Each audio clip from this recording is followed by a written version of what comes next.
Okay. Good morning, all of you. Ma. We are discussing about general characteristics of fungi. Okay, fungi are a specialized group of heterotrophic organisms in which most of the organisms are saprotrophic and some organisms are parasites. And these parasitize on plants, animals, including human.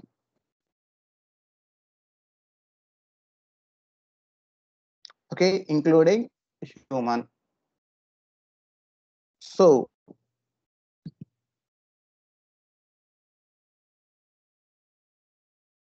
okay, including human. Okay, we already discussed some of this that are observed in case of plants like Puccinia, okay, which will cause wheat rust. Okay, that is. And next, okay, and when you come to other characteristics of this fungi, okay, when you observe here, some are useful, that is, some are involved in the production of antibiotics like penicillium, and the fungi are present everywhere, that is cosmopolitan in distribution. They are present in air, water, soil, on animals and plants as parasites. Usually the fungi will grow in warm and humid conditions. Usually the microorganisms will find difficult in growing at very low temperatures. That's why when we kept the food articles in the refrigerator, okay, the spoilage is delayed, okay, because they are unable to grow at low temperatures, which is provided by the refrigerator. So that is. And next, the other characteristic features.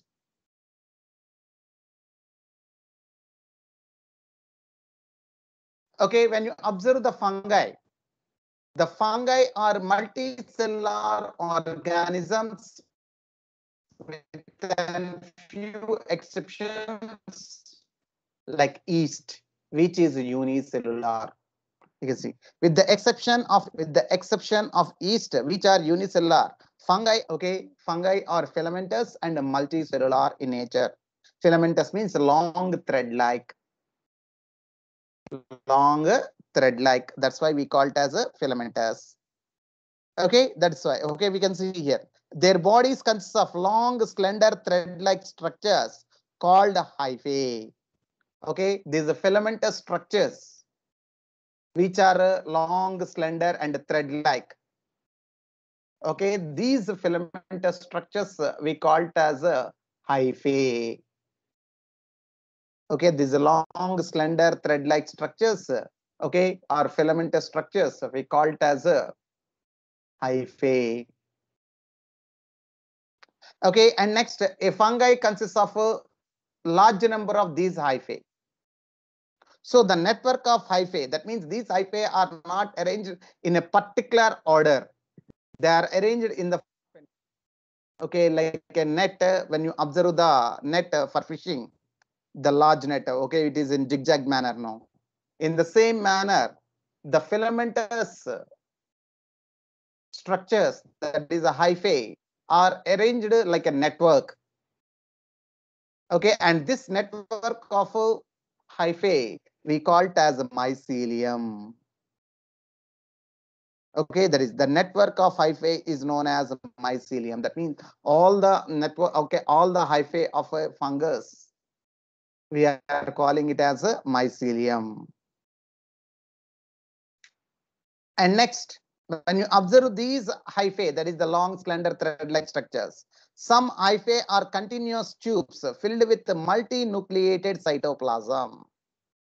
These are called cenocytic hyphae. Okay, when you observe here, Okay, in some fungi, we don't find any cross walls. That means in between. Okay, when you observe is hyphae. Okay, in the hyphae in between, we don't find any obstructions, no walls. Okay, it is present like a long tube continuously, like a water pipe, without any divisions in between. Like a water pipe, it will be a continuous, even though it is multicellular, but that cell wall is not there in between the cells.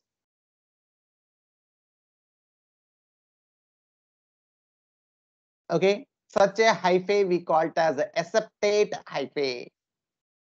Okay, such a hyphae is called a aseptate hyphae. And in such aseptate hyphae, we'll find many nuclei because it is present as a continuous form.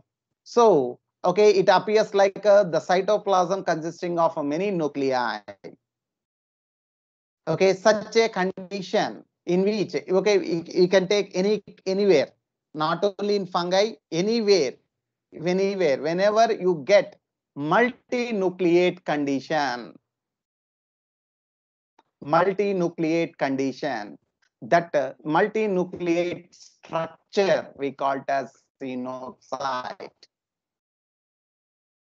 Okay, cenocytic hyphae, because there are no cross walls or there is no, okay, walls in between the cells, so it is present as a continuous layer. As a result, okay, it is okay, the cytoplasm appears like consisting of many nuclei. Okay, this is happening because due to the absence of cross walls, that is septa. Okay, because of septa or cross walls, okay, the cytoplasm is present as a continuous layer and the organism is present like a tubular structure. As a result, the cytoplasm consists of many nuclei. Such a many nucleate or multinucleate condition we call it as cenocyte. Cenocytic. Okay, that's why the hyphae are called as cenocytic hyphae. Okay, and some fungus, okay, that is others have septa or cross walls in their hyphae. Okay, that means in between the cells we'll find the cell walls or cross walls. And these cross walls we call it as septa. Okay, singular septa, plural septae. That means the organism is clear-cut into many cells because of the presence of cross walls or septae. Okay, such a hyphae we call it as septate hyphae. If the septa are absent, we call it as aseptate. A means absent. Here, the letter A, if you are adding letter A, or if you are having prefix A to any word, it indicates that that structure is absent in biology. Okay, aseptate, acoelomate.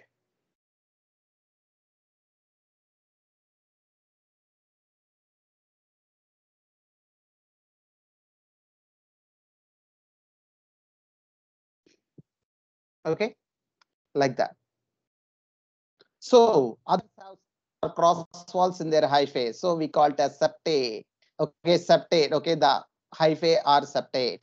And next, the cell walls of fungi are composed of chitin and polysaccharides. Okay, the cell wall of fungi is made up of with a chemical substance called chitin and some other polysaccharides. Chitin is also a polysaccharide, but it is associated with some other polysaccharides. Okay, that is carbohydrates along with other components like amino groups are also present. Okay, along with chitin, we'll find some other polysaccharides also in the cell wall of these fungi. Main component is the chitin. Okay, remember, okay, the cell walls of fungi are made up of are made up of, are composed of chitin and polysaccharides.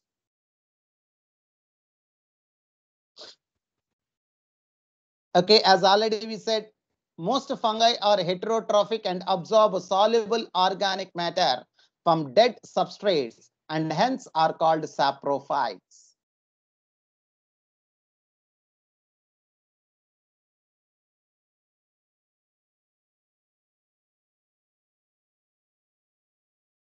Okay. When you observe here, the most fungi are heterotrophic and absorb soluble organic matter from dead substrates and hence are called saprophytes. That means as they are undergoing saprotrophic nutrition, that is as they grow on dead and decaying organic matter of plant and animals. Okay, that's why we are calling them as saprophytes. That is most fungi. But if you are depend on living plants and animals are called para. That means some fungi will depend upon living plants and animals and they obtain the nutrients from those organisms. And such organisms or such fungi we are calling as parasitic fungi. Okay, not only saprophytes and parasites, there are a few fungi which live in association with a close association with the other organisms in which both the organisms are getting benefited. That means they live in close association with other species. For example, we can observe the lichen. Okay, you might have observed. Okay, when you go to a waterfall, okay, we can observe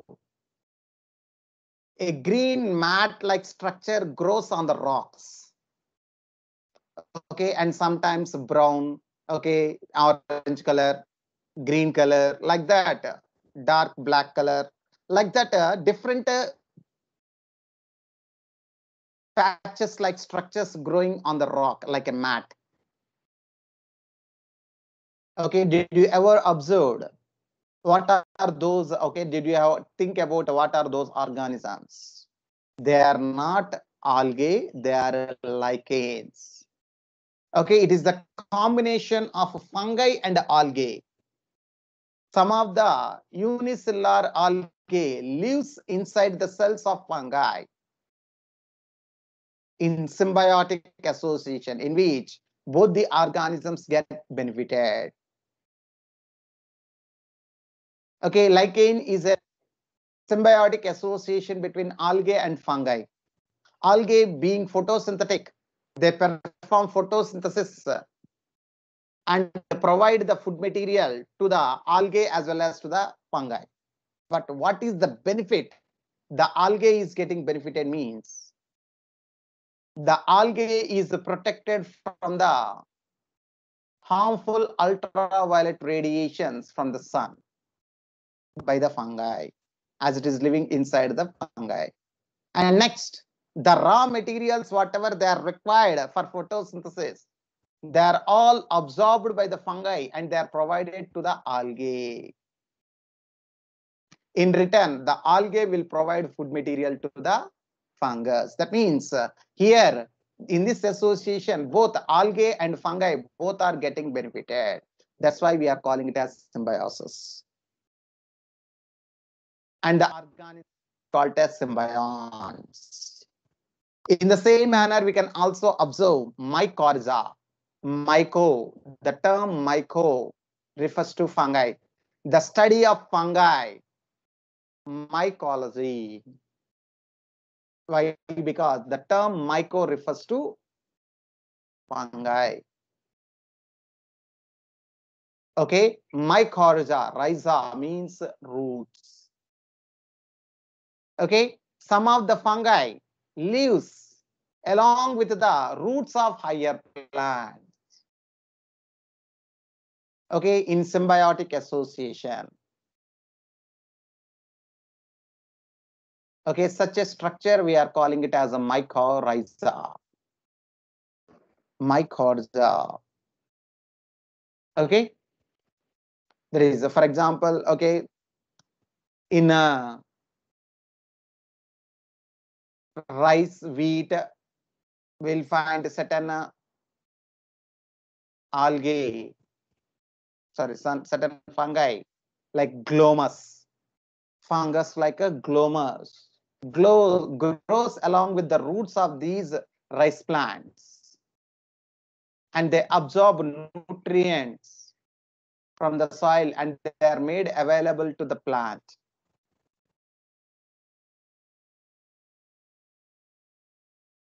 And in return, the plant will provide nutrients to that fungus. Okay, that is what we call it as such a association we call it as mycorrhiza. And in case of gymnosperms, like in cycas, we'll find coralloid roots.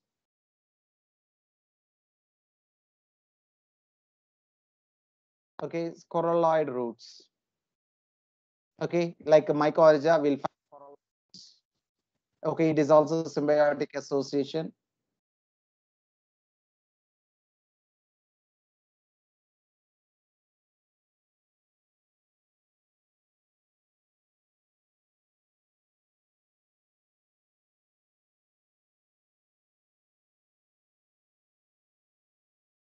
So that means we have got saprophytes, we have got parasites, and we have got a symbiotic fungi also, like lichens and mycorrhiza. Remember this, lichens and mycorrhiza are not included under the 5-kingdom classification because it is a symbiotic association between the two organisms. And one thing you have to remember, why we are calling it as symbiotic. These are the organisms which will live together. If they are separated, both the organisms cannot survive. Okay, even in mycorrhiza also, the plant cannot complete its life cycle. For example, we can see there are some orchids, okay, which are showing this mycorrhiza. In the absence of these fungus, the seeds fail to germinate. In the absence of the mycorrhiza, okay, the seeds fail to germinate. Instead of providing all the required nutrients for that organism to germinate. That is the importance of this symbiotic association. So symbiotic association is a association between two different species in which both the organisms are benefited, and if both are separated, both will unable to survive. That is okay. And next, coming to the reproduction in fungi. Okay, reproduction in fungi occurs by 3 different ways: vegetative reproduction, asexual reproduction, and sexual reproduction. Vegetative reproduction, asexual reproduction, and sexual reproduction. 3 different ways of reproduction. So reproduction in fungi can take place by vegetative, asexual, and sexual means. Okay, in vegetative, okay, in what ways the vegetative reproduction occurs means the vegetative reproduction occurs by fragmentation. As already we said, the fungus is made up of long filament thread-like structures called as hyphae. Whenever this hyphae is broken down into fragments, each fragment is able to develop into a new organism.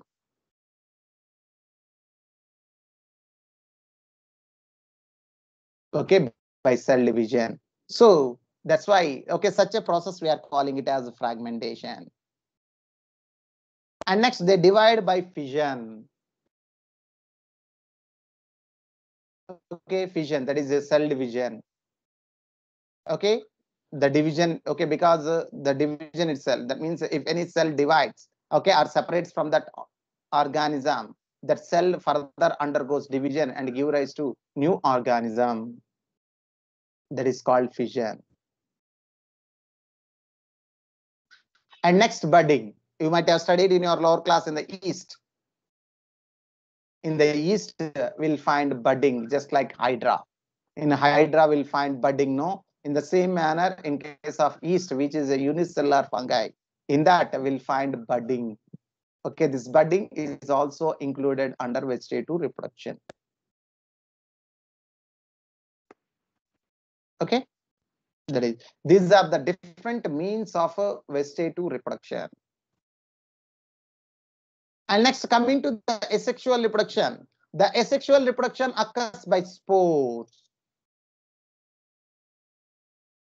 Spores. What are these spores? Spores are nothing but small microscopic unicellular reproductive structures which are covered by a protective covering. In fungi, the spores are usually produced during favorable conditions. The asexual spores are produced during favorable conditions because it is the fastest means of reproduction. Within a short period of time, produce a huge number of spores and they can spread and they can grow in large number.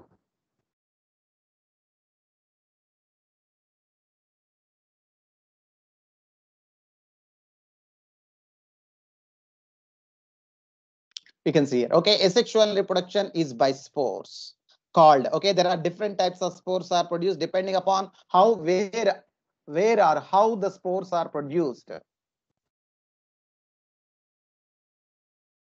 The spores are of different types like conidia, sporangiospores, conidiospores, okay, sporangiospores, and zoospores. Okay, conidiospores are simply called as conidia. Okay, these spores are produced inside a sac-like structure. Okay, if the spores are formed inside the sac-like structure called sporangium, then such a type of spores we call as sporangiospores. Okay, if the spores are produced inside the sac-like structure called sporangium, okay, which are generally formed at the tip of the hyphae. Okay, that is called as sporangium, and the spores that are produced inside the sporangium, we are calling it as sporangiospores. Okay, and if the spores are formed externally, exogenously, that is outside, not inside the sac, they are formed outside the the hyphae called as conidium or conidiophore. The hyphae called as conidiophore, and at the tip of this conidiophore we'll find the development of spores exogenously, that is outside or exteriorly, and such spores we call it as conidiospores. Okay, conidiospores we can observe in case of Penicillium, Aspergillus, and sporangiospores are observed in case of Rhizopus, Mucor, and okay, zoospores. The name itself is indicating zoo means they are able to show motility. How they are able to show motility? Because they possess flagella. Where this flagella are formed in the spores which are released into the water are the aquatic fungi. Some of the aquatic fungi will produce spores with the flagella. Such spores are called as zoospores. In aquatic fungi like Phytophthora,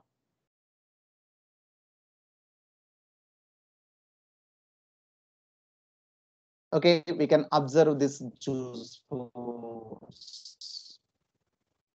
So these are the three different types of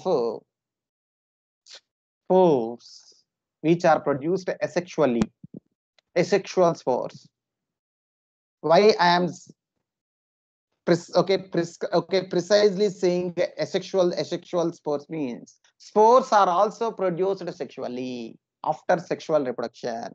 Those are produced during unfavorable conditions, but asexual spores are usually produced during favorable conditions to produce a large number of fungi. And the rapid method of producing the large number of fungi. Okay, and the next, the third one, that is a sexual reproduction. Here also we can see, okay, in sexual reproduction also we'll find certain spores like oospores, ascospores, basidiospores.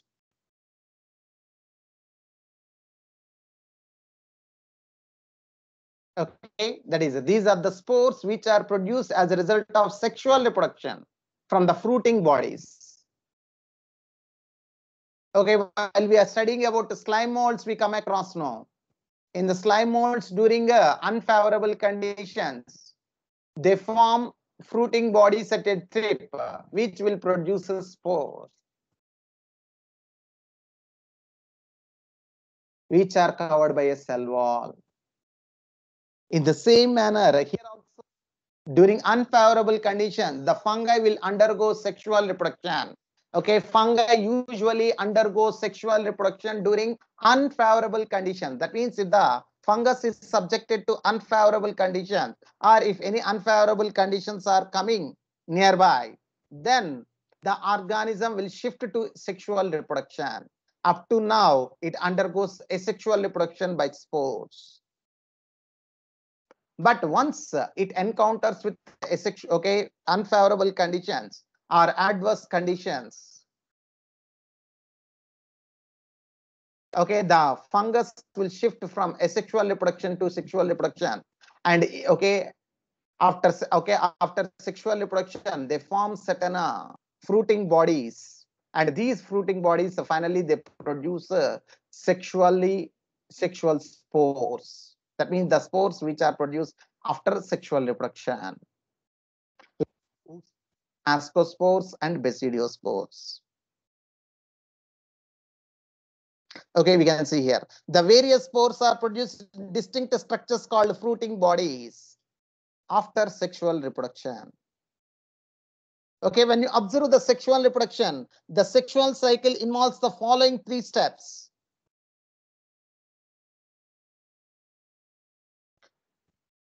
Okay, when you observe the sexual reproduction involves mainly 3 steps. Okay, first one is the plasmogamy, and next one is a karyogamy, and the third one is meiosis. Okay, do you know there are 2 types of cell divisions mainly? One is mitosis and the second one is meiosis. Anyone knows where meiosis occurs? First of all, what is meant by meiosis? Can anyone know what is meiosis? Or can anyone say what is the other name for meiosis? Other name for meiosis. Okay.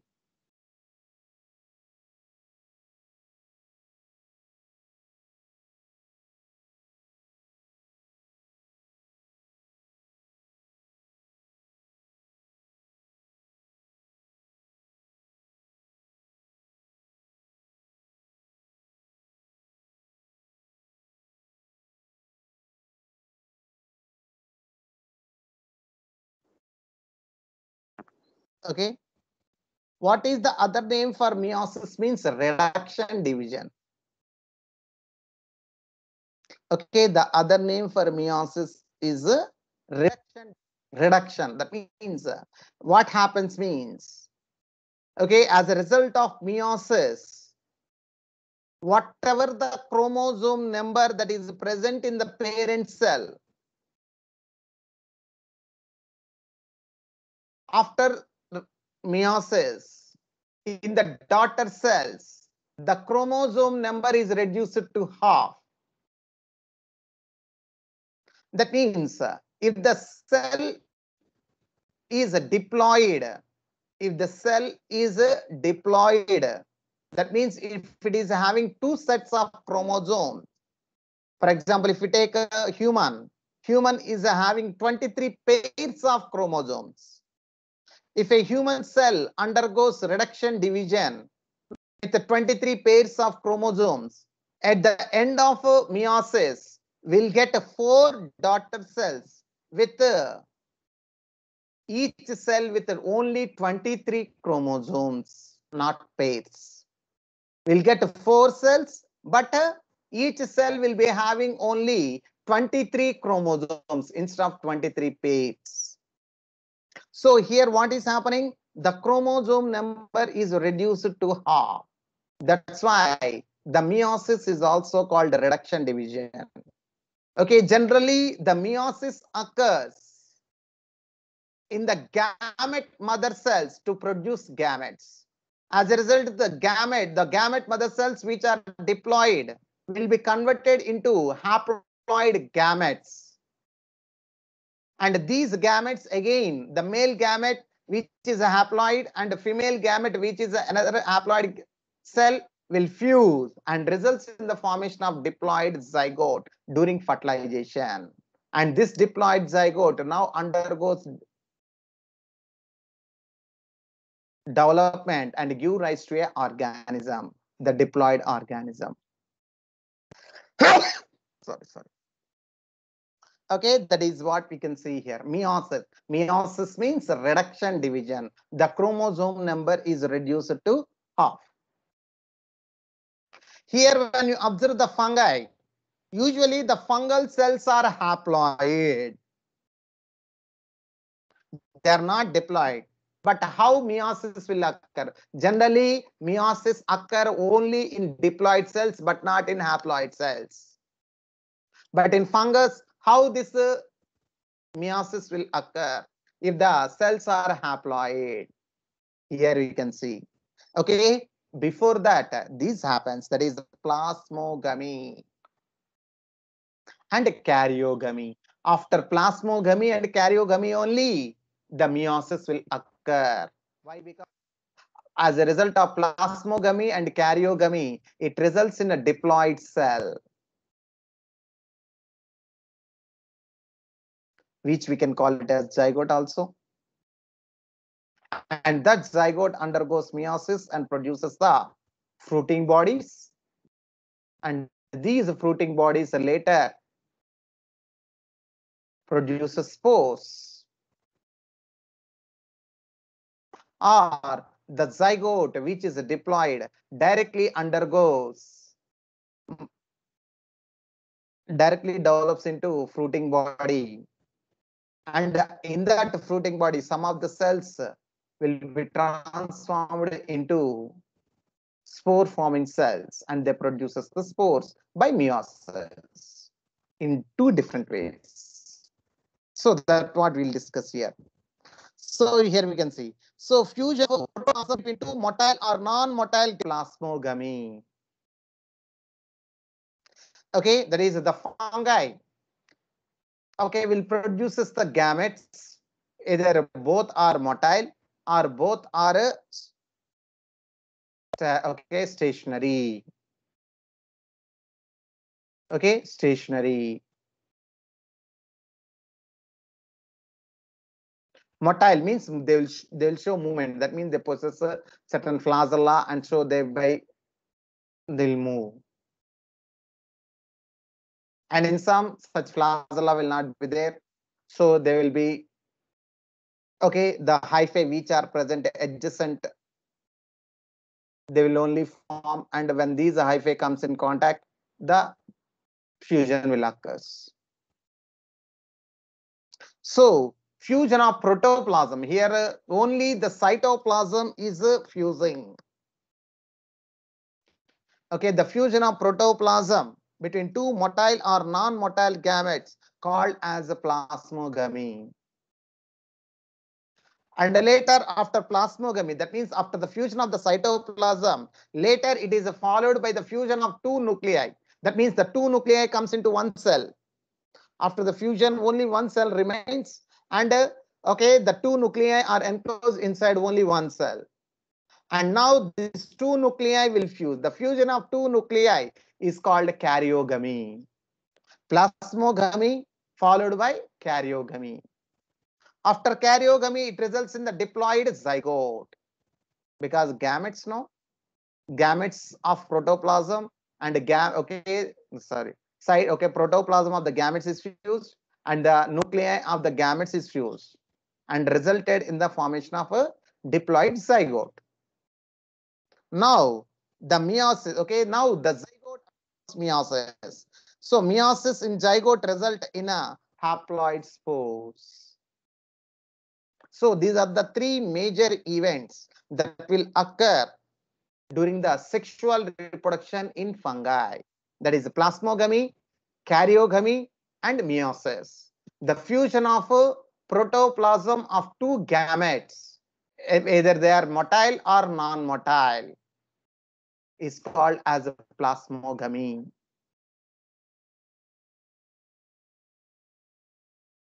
And the fusion of two nuclei called karyogamy. Okay, fusion of two nuclei called karyogamy. Okay, and meiosis in zygote result in haploid spores. Okay, meiosis in zygote results in a haploid spores.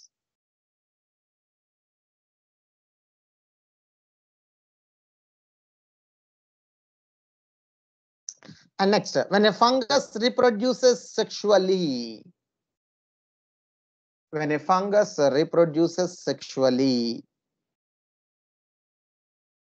two haploid hyphae of compatible mating types come together and fuse. Okay, here how the sexual reproduction occurs means, okay, two haploid hyphae, that means if the gametes are not motile, then the hyphae will come together. The compatible hyphae will come together and they mate. Mate means okay, they fuse.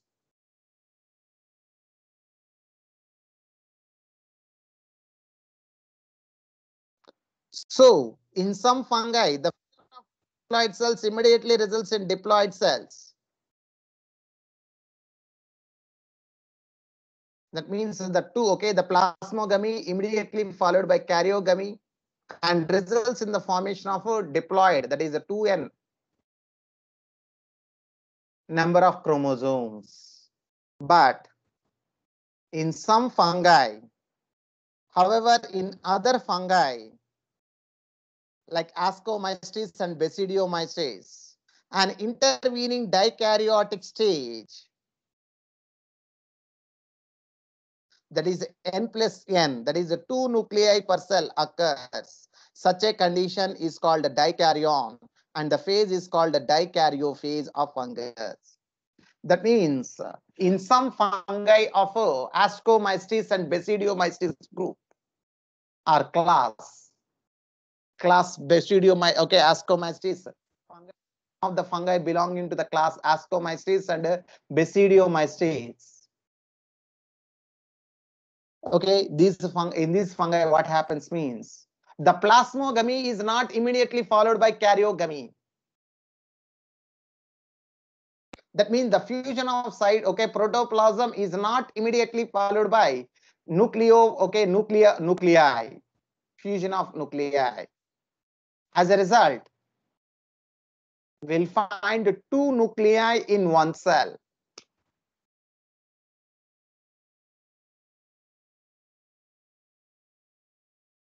Okay, there is a two haploid nuclei inside one cell, because here the plasmogamy is not immediately followed by karyogamy. So we will observe the protoplasm of the two cells is fused and resulted in the formation of a single cell, but the nuclei fusion is delayed. So as a result, we find dikaryon stage. That is a dikaryon stage. Dikaryon, 2-nucleate stage. Or dinucleate stage. That is called dikaryon. And the phase we are calling it as dikaryon phase. Okay, it will be for a brief period. And later, okay, the 2 nuclei will fuse. But okay, there is no, okay, that means the nuclei will not fuse. That is not there. Okay, the nuclei will fuse, but not immediately. Okay, it will be delayed for a certain period of time. Later, the parental nuclei fuse and the cells become diploid. So after a certain period of time, the 2 nuclei will fuse and the cell becomes diploid.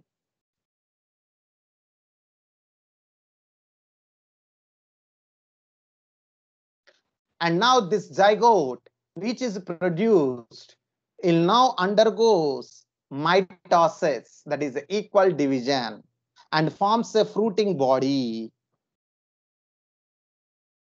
That means, okay, the immediately it is not followed by meiosis also. So it is forming a fruiting body.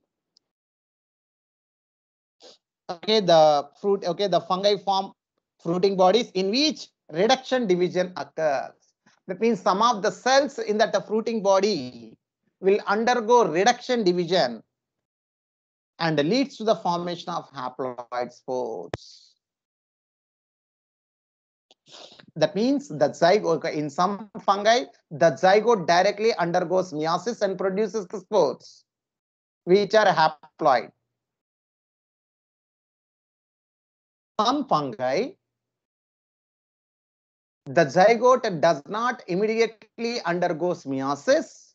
First, it undergoes mitosis and forms a fruiting body, which is a diploid. And some of the cells, not all the cells, some of the cells in that fruiting body will undergo meiosis and gives rise to haploid spores. And gives rise to haploid spores.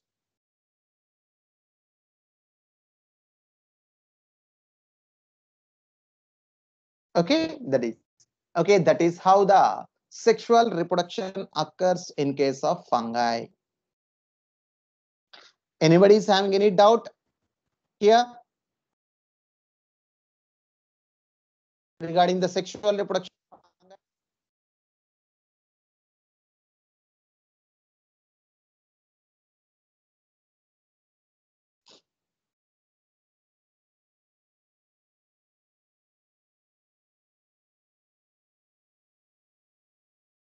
Say yes or no, ma. Anybody is having any doubt? No, sir. No, sir. Okay, this is very, very important, ma. Okay, mostly they are asking some neat questions also from this concept of sexual reproduction in fungi. So this is very, very important regarding fungi. Okay. And next, classification of kingdom fungi. Okay, classification of a kingdom. When you observe the kingdom fungi, the kingdom fungi is broadly classified into 4 major classes. Broadly classified into 4 major classes based upon the morphology of mycelium, that is a hyphae and its arrangement. Yes, ma'am. Okay, morphology of mycelium. And next, mode of spore formation, that is asexual spore formation. what are the asexual type of spores that are formed, and a type of fruiting bodies also. Type of a fruiting body, that is which are produced as a result of sexual reproduction. So morphology of mycelium. Okay, and next mode of spore formation and fruiting bodies form the basis for the division of the kingdom into various classes. Of these four major classes we are discussing here. That is, first one is the Phycomystis, second one is Ascomystis, third one is Basidiomystis, and the fourth one is Deuteromycetes.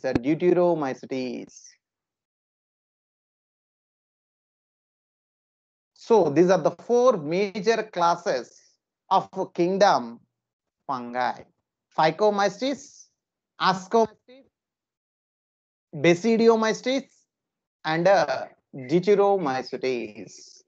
Okay, we'll discuss one by one. The first one, that is a Phycomycetes.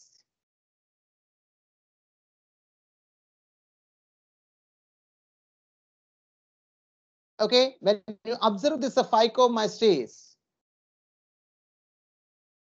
most of the organisms or most of the fungi that were included under the Phycomycetes are aquatic fungi. Most of them are aquatic fungi, and a few are growing as a decomposing organisms on wood. That is dead plant pots, and some are parasites on plants. Okay, we didn't observe any parasitic fungi on animals or human.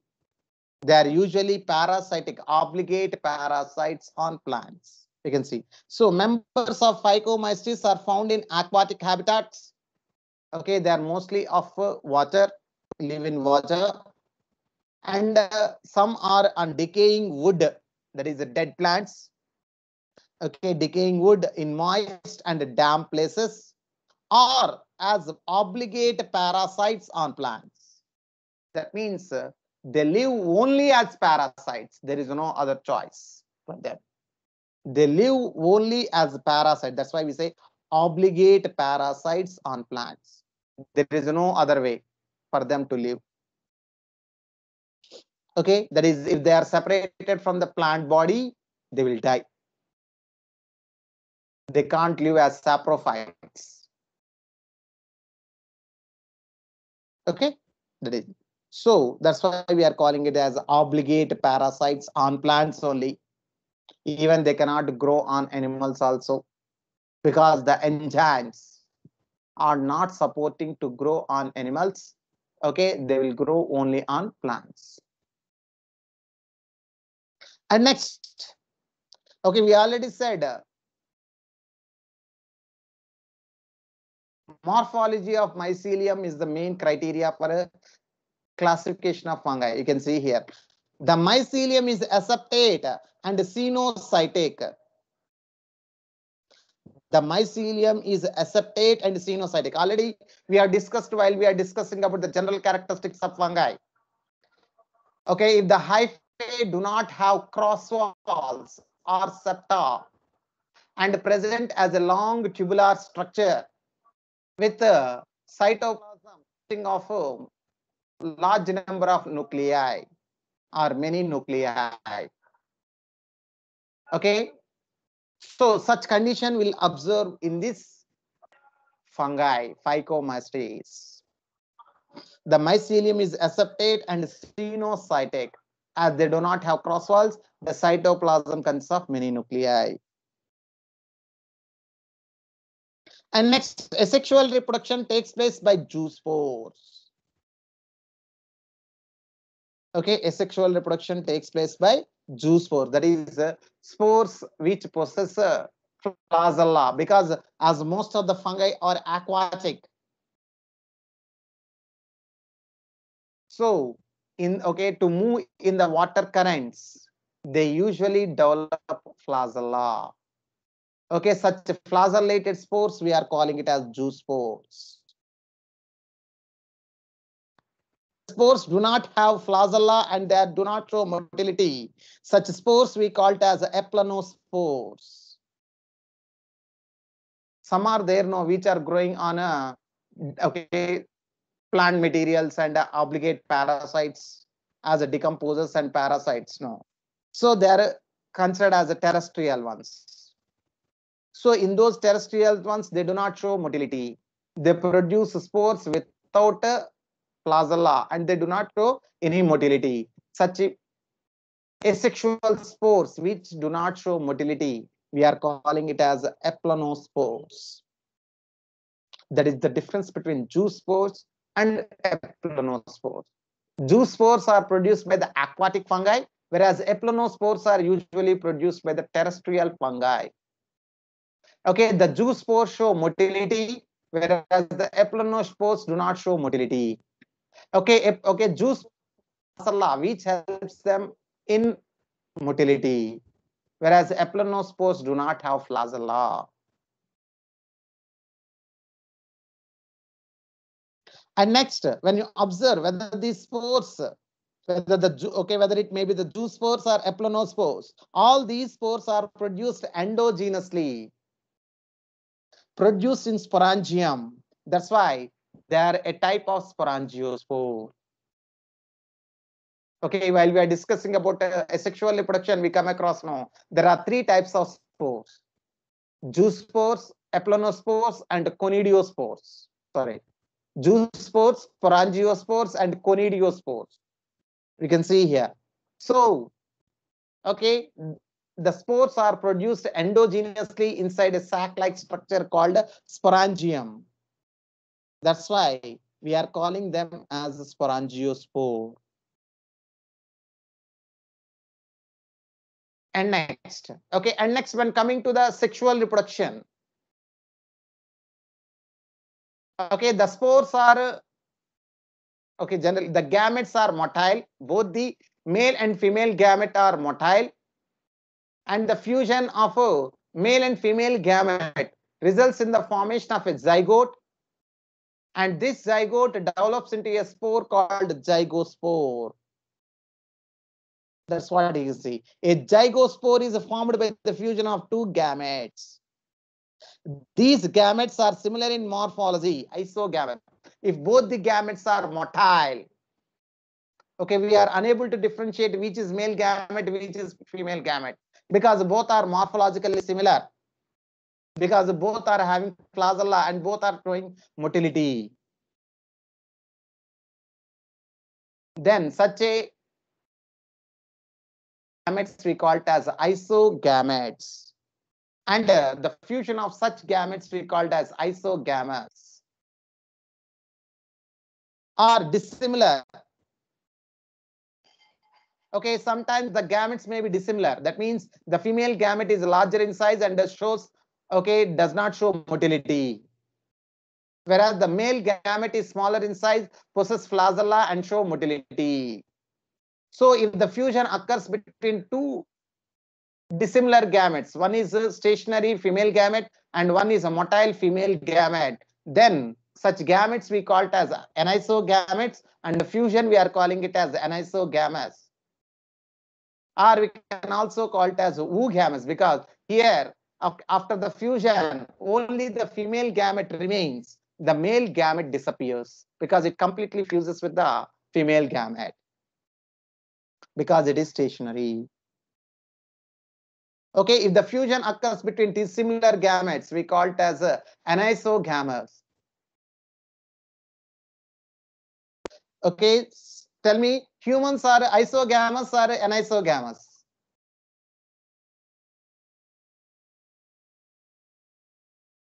Okay, humans are isogamous or anisogamous? Can anyone say?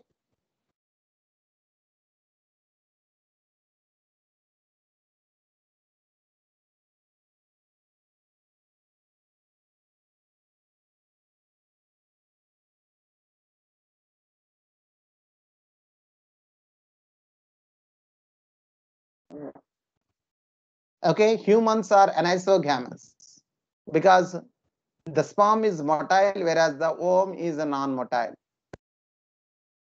Okay, sir. Okay, ovum cannot move by its own.